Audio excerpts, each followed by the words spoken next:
Let's just start with the backstory. The Steve Bannon kid, the brawler, your brother said, right? In what way? Well, I mean, our neighborhood became, it was kind of, white working class, lower middle class, old internal suburb of a old city, Richmond. So it was inside the city limits, very close to downtown, and it became predominantly black in the 60s. And my parents, wouldn't leave. That was our neighborhood. So it was a pretty, it was a fairly tough, north side of Richmond is a fairly tough section of town. And you just kind of, I was raised in a, working class Irish Catholic family, went to a military prep school, and it was just kind of a, just raised to not back down. If you believe in something, you believe in something, and you can't, if you show any weakness in a neighborhood, like it's quite Darwinian as a young person, right? If you show weakness, you're gonna just get picked on and bullied and all that. So you just learn from the playgrounds, and you learn from the schools and the sports. There was no big organized little league or anything like that. Everything was kind of inner city baseball leagues or basketball leagues, etc. You just learn you got to stand up for yourself, and you got to fight. And if you fight, people give you some space. And if you don't fight, it's just it's not a great life. So it was just it wasn't any big deal. It was kind of like breathing air.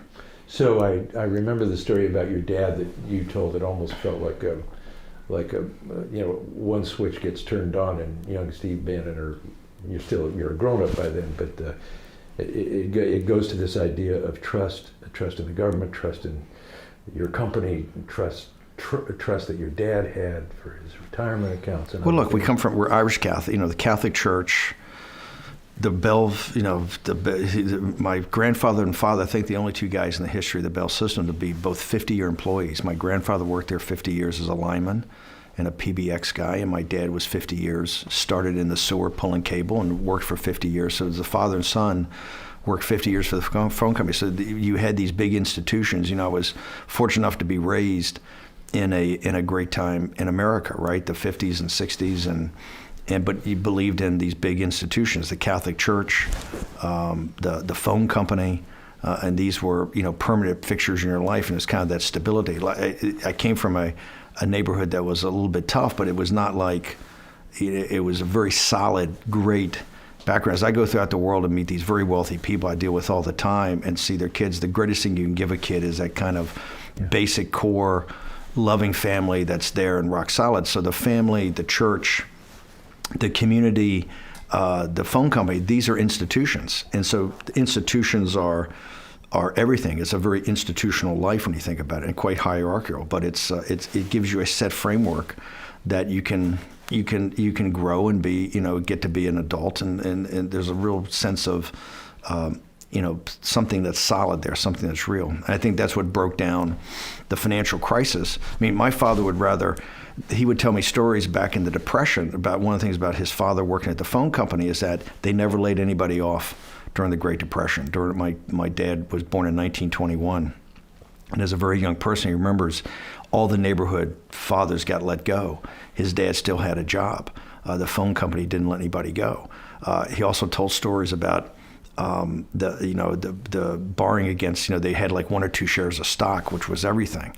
And they would borrow against the stock to like buy the house and buy, I think the house cost like $2,500 or something in the 30s to build. They borrowed against their AT&T stock. AT&T, the Bell system, incentivized working class people to put X amount of their income away and actually become a shareholder. And being a shareholder in the phone company, that's where my dad's entire net worth was. And so when after the collapse, a couple of days after the collapse, when Kramer went on TV, Jim Cramer went on TV and CNBC, and that morning just goes, hey, if you need cash in like the next 5 years of your life, I mean, he's in full panic. If you watch the video, it's quite shocking. It's shocking CNBC actually let him on.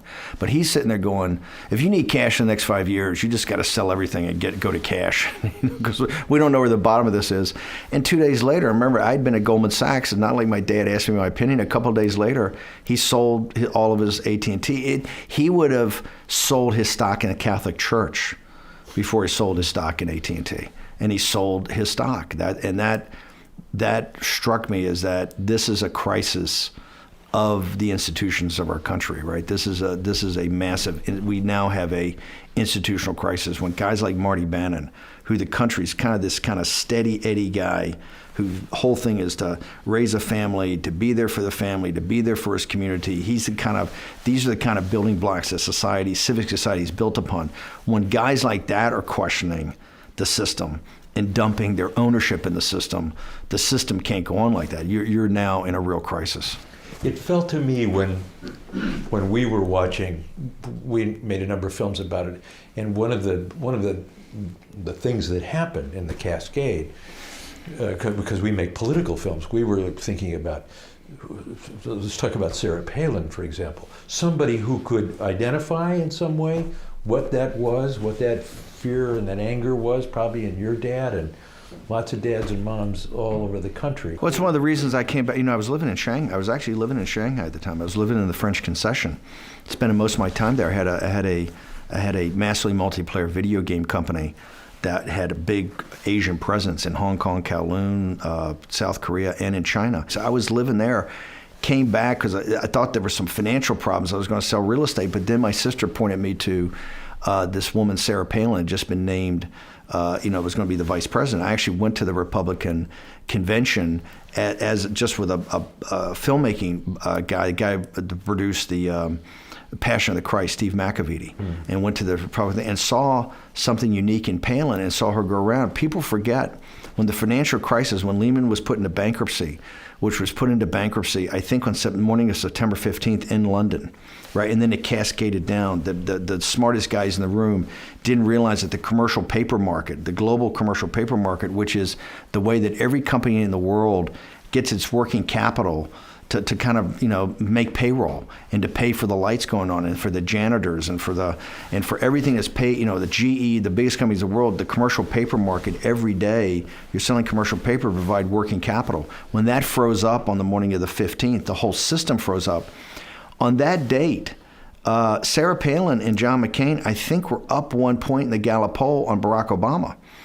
People forget, Palin came with such force at it, I think, for the first 2 weeks before she started to be kind of destroyed, they were on fire. It was, in that sequence of events that week, I think, talks about the corruption of our institutions, and I think it talks about how the elites are comfortable with decline.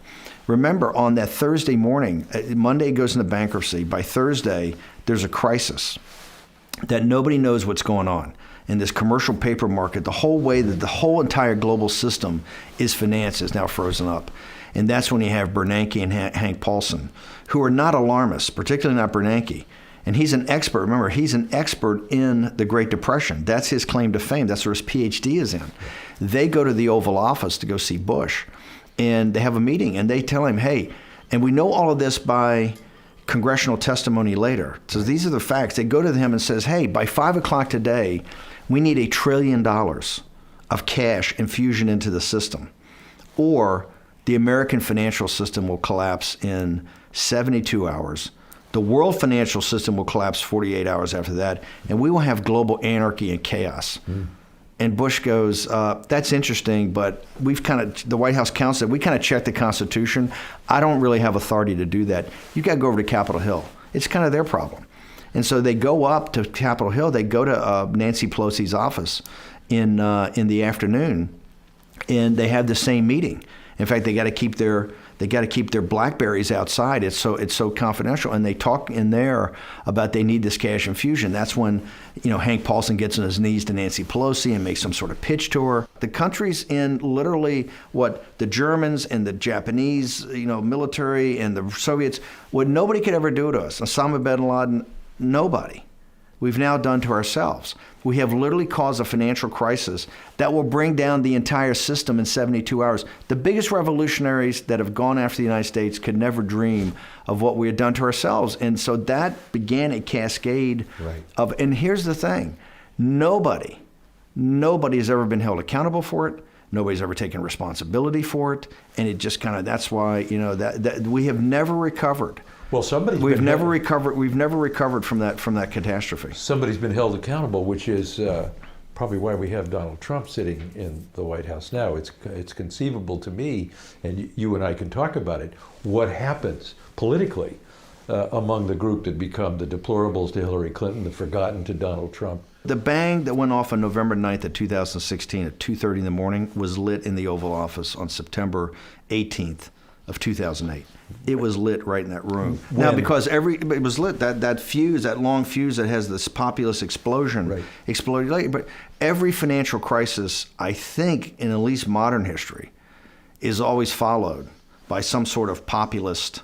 Right now, sometimes that devolves into fascism and other things, but every time there's a financial collapse of this, and remember, this is the biggest financial collapse in the country's history. This is bigger than the Great Depression. This is bigger than the one in the 1870s that caused such a big problem. This is bigger than the one that caused the Federal Reserve in the early 20th century. This is the biggest financial collapse in American history. And this was one that was not done just by simple Ponzi schemes. This was done by an organized, thought-through effort of the financial and corporate elites that knew it was going. Remember, the scams pulled off here are absolutely outrageous. And so that's why you had this immense collapse. You had so many of the elites making so much money.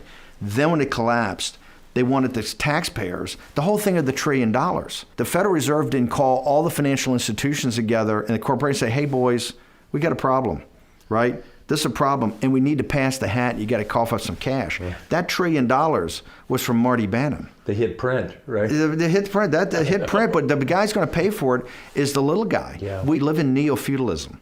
This is not capitalism. This is where you have a underclass, right? A lumpen proletariat almost that's taken care of by the state. You have the very wealthy, and you have this kind of neo-feudalist working class and middle class in the middle that pays for everything. And the guys at the top, we've socialized the risk, that $1 trillion of infusion, right? Remember, the balance sheet of the Federal Reserve on the morning of September 18th, 2008, when they're in the Oval Office talking, is $880 billion. The balance sheet of the Federal Reserve on January 17th or January 20th of 2017, when Donald Trump raises his hand, is $4.5 trillion. The most progressive president in the history of our country, President Obama, saved the wealthy. And here's how they did it. They just turned on the taps of liquidity. We call it, the technical term is quantitative easing. Right. The not technical term is called bailing out the people who are guilty. Okay? So essentially, if you owned anything, you had the greatest 10-year run in history. Wait. Yeah. Let's move to the TARP vote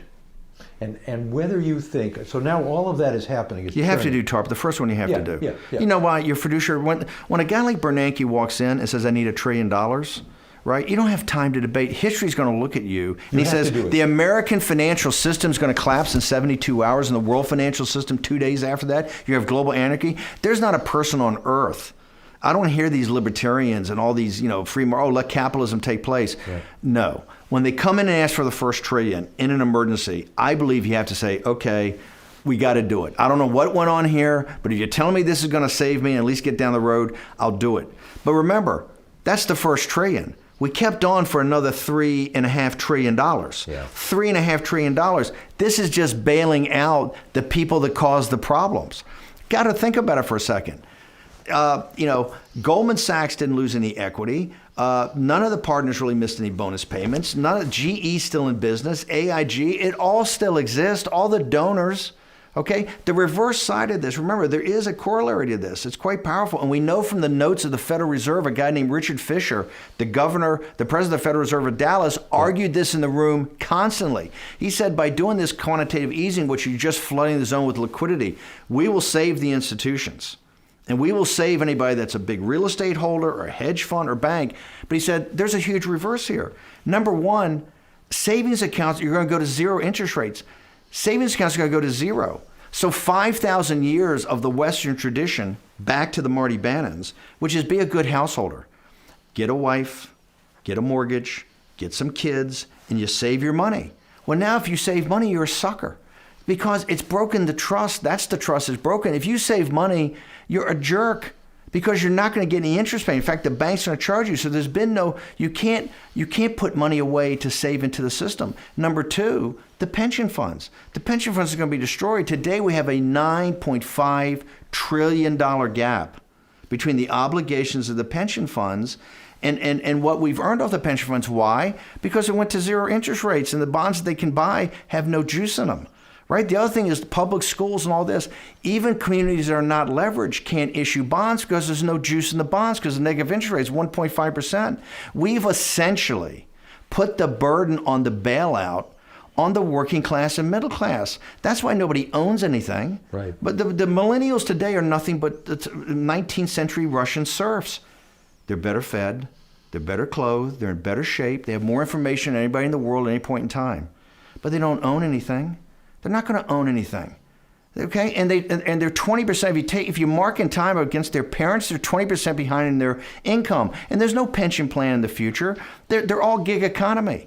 We've literally destroyed the middle class in this country. Okay. And both political parties. By the way, this is not about Republicans and Democrats. Right. This is the way the system works, and this is the way the system comes together to protect itself and to move itself forward. Okay? And so because nobody understands even the rudimentaries of finance, right? And they keep the public kind of economically illiterate, right? This allows to go on, and now we're in that crisis.